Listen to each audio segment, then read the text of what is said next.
ಹೋರಾಟ ಮಾಡಿದ್ದಾರೆ ಪೌರ ಕಾರ್ಮಿಕರಿಗೆ. ಸರ್, ಈ ಸುದ್ದಿ ಬಗ್ಗೆ ನಿಮ್ಮ ಉತ್ತರ ಏನು? ಯಾಕಂದ್ರೆ ನಿಮ್ಮ ಹೋರಾಟದ ಹಿತಾಸಕ್ತಿ ಪ್ರತಿಯೊಬ್ಬರಿಗೂ ಗೊತ್ತಿದೆ. ಈ ದಿನ ಈ ಸುದ್ದಿ ಬರುವಾಗ ನಿಮ್ಗೆ ಆಘಾತ ಆಗಿರುತ್ತೆ, ನೋವು ಆಗಿರುತ್ತೆ. ಏನ್ ಹೇಳಿಕೆ ಇಷ್ಟಪಡ್ತೀರಾ ಮಾಧ್ಯಮಕ್ಕೆ? ಸರ್, ಇವತ್ತು ನಾನು ಯಾವತ್ತೂ ವರ್ಕರ್ಸ್ ಹತ್ರ ಡಿಮ್ಯಾಂಡ್ ಮಾಡಿ ಅಷ್ಟು ಕೊಡಿ ಇಷ್ಟು ಕೊಡಿ ಅಂತ ನಾವು ಕೇಳೋದಿಲ್ಲ. ಕೊಟ್ಟರು ನಮ್ಮವರೇ, ಕೊಡ್ದವರು ನಮ್ಮವರೇ, ಎಲ್ಲ ನನ್ನ ದೇವರುಗಳು ಅಂತ ನಾನು ಭಾವಿಸ್ಕೊಂಡು ಅವರು ಪ್ರತಿನಿತ್ಯ ನಂತರ ಯಾರು ಹೋರಾಟ ಮಾಡಿ ಬೆಳಿಗ್ಗೆ ಎದ್ದ ತಕ್ಷಣ ಬರೀ ಕಾರ್ಮಿಕರು ಅವ್ರ ಮುಖ ನೋಡದೆ ನನಗೆ ಮನಸ್ಸಿರಲ್ಲ. ಪ್ರತಿನಿತ್ಯ ನಾನು ಪ್ರತಿಯೊಂದು ವಾರ್ಡ್ಗೆ ಹೋಗಿ ಅವ್ರ ಕಷ್ಟ ಸುಖ ವಿಚಾರಿಸಿ ನಾನು 7-7:30 ನಾನು ಮತ್ತೆ ಮನೆಗೆ ಬಂದು ತಿರ್ಗಾ 10:00 ಬರ್ತೀನಿ. ಇದು ನನ್ನ ಹೋರಾಟ. ಯಾಕಂದರೆ IPD ಸಾಲಪ್ಪನವರು ಕಾಲದಿಂದ ನಮ್ಮ ನಾಯಕರಾದಂಥ IPD ಸಾಲಪ್ಪನವರು ನಮಗೊಂದು ಸುದ್ದಿ ಹೇಳಿದರು, ನೀವು ಹೋರಾಟ ಮಾಡಿದ್ರೆ ಮಾತ್ರ ನಿಮ್ಮ ಪೌರ ಕಾರ್ಮಿಕರೇ ನಮ್ಮನ್ನು ಸಾಕ್ತಾರೆ. ಪೌರ ಕಾರ್ಮಿಕರಿಂದನೇ ಈ ಸರ್ಟು, ಪೌರ ಕಾರ್ಮಿಕರಿಗೆ ಈ ಹೊಟ್ಟೆಯಲ್ಲಿ ಇರುವಂಥ ಅನ್ನ ಪೌರ ಕಾರ್ಮಿಕರದೇ ಅಂತ ಘಂಟಾಘೋಷವಾಗಿ ಹೇಳೋರು ಸಾಲಪ್ಪ. ಅದೇ ರೀತಿ ನಾನು ಈ ಪೌರ ಕಾರ್ಮಿಕರೇ ದೇವರುಗಳು, ಪೌರ ಕಾರ್ಮಿಕರೇ ನಮ್ಮ ಜನಾಂಗ ಅಂತ ನಾನು ಭಾವಿಸ್ಕೊಂಡು ಅವ್ರ ಬಗ್ಗೆನೇ ಪ್ರತಿನಿತ್ಯ ಚಿಂತನೆ ಮಾಡ್ತೀನಿ.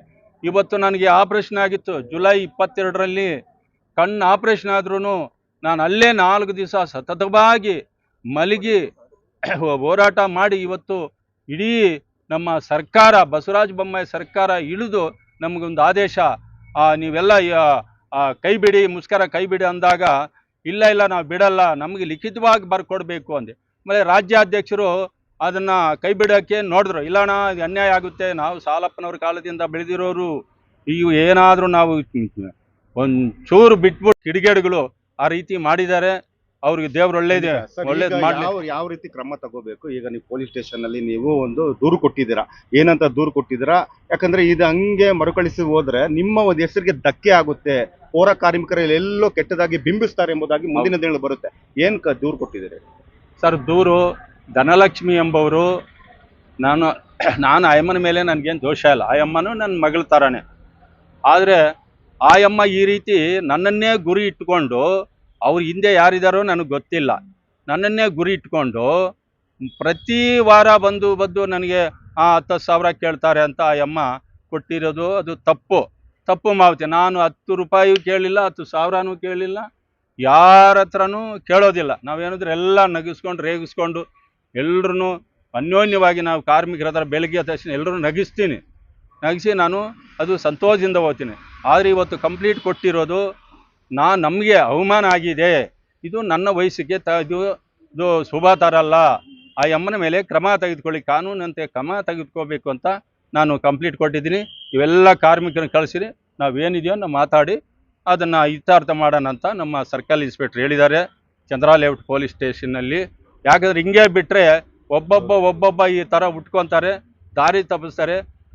ನಮ್ಮಂಥವ್ರು ಹೋದರೆ ಕಾರ್ಮಿಕರಿಗೆ ದಿಕ್ಕೇ ಇರಲ್ಲ, ಯಾರು ಬರಲ್ಲ, ಎಲ್ಲ ರೋಲ್ ಕಾಳ್ಗೆ ಇಳಿದ್ಬಿಟ್ಟವ್ರೆ. ಬರೀ 10,000 ಅಲ್ಲ, 20,000 ಅಲ್ಲ, ಏನೇನೋ ಮಾಡವ್ರೆ, ಅವರೆಲ್ಲ ನಮ್ಗೆ ಗೊತ್ತಿಲ್ಲ. ಆದರೆ ಹಿಂಗೆ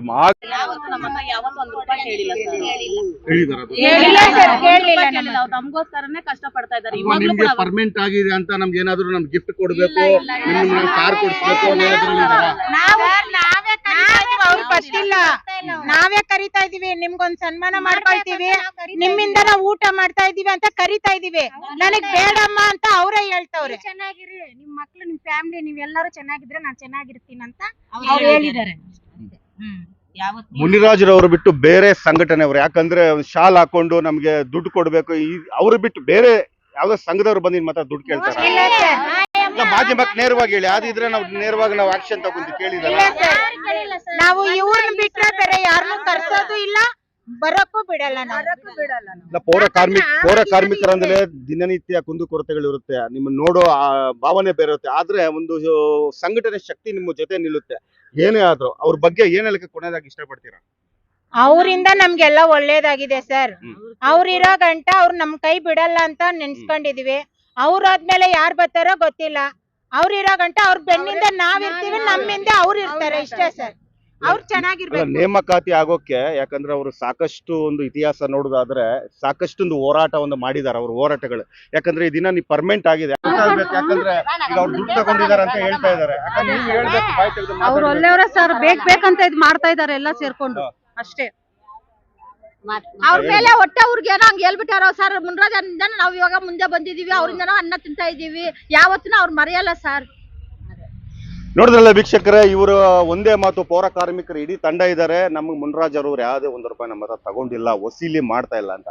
ಯಾಕಂದ್ರೆ ಒಂದು ಗಾಲಿ ಸುದ್ದಿ ಹರಡಿಸುವಾಗ ಅದನ್ನ ನಾವು ಸೂಕ್ಷ್ಮವಾಗಿ ತಿಳುವಳಿಕೆಯಿಂದ ನಾವು ತೆಗೆದುಕೊಳ್ಬೇಕಾಗುತ್ತೆ. ಯಾಕಂದ್ರೆ ಈ ದಿನ ಸಾಕಷ್ಟು ಅವರೊಂದು ಹೋರಾಟ ನೋಡ್ತಾ ಇರ್ತೀವಿ ನಮ್ಮ ಮಾಧ್ಯಮ ಮುಖಾಂತರ. ಯಾಕಂದ್ರೆ ಇಷ್ಟು ಜನ ಪೌರ ಕಾರ್ಮಿಕರಿಗೆ ಅವರು ಒಂದು ಪರ್ಮನೆಂಟ್ ಆಗಲಿಕ್ಕೆ ದಿನನಿತ್ಯ ಅವ್ರದೇ ಆದಂತ ನಿದ್ದೆ ಎಲ್ಲ ಬಿಟ್ಟು ಅವರು ಹೋರಾಟ ಮಾಡಿದ್ದಾರೆ. ಇದು ನೀವು ಸತ್ಯಾಂಶ ಯಾವಾಗ್ಲೂ ತಿಳ್ಕೊಬೇಕು. ಇಲ್ಲಿ ಪೌರ ಕಾರ್ಮಿಕರೇ ನೇರವಾಗಿ ಹೇಳ್ತಾ ಇದ್ದಾರೆ, ಇದಕ್ಕೂ ಅದನ್ನ ಸಂಬಂಧ ಇಲ್ಲ, ಅವ್ರು ನಮ್ಗೆ ತುಂಬಾ ಹೋರಾಟ ಮಾಡಿ ನಮ್ಗೆ ಪರ್ಮನೆಂಟ್ ಆಗೋಕೆ ತೋಳಿದ್ದಾರೆ ಅಂತ ಹೇಳಮ್ಮ. 700 ರೂಪಾಯಿಂದ ನಾವು ಮಾಡಿದೀವಿ ಸರ್. ಮತ್ತೆ 1,500 ಆಯ್ತು, 2,000 ಆಯ್ತು. ನಮ್ಗೋಸ್ಕರ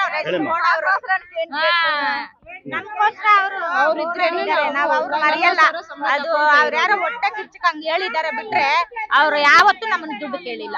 ಅಷ್ಟು ಒಳ್ಳೆಯವರು, ನಮ್ಗೋಸ್ಕರ ಎಷ್ಟು ಓಡಾಡಿದಾರೆ ಗೊತ್ತಾ? ಅಲ್ಬೇಡ, ಅವರಿಂದಾನೇ ನಾವು ಸಂಬಳ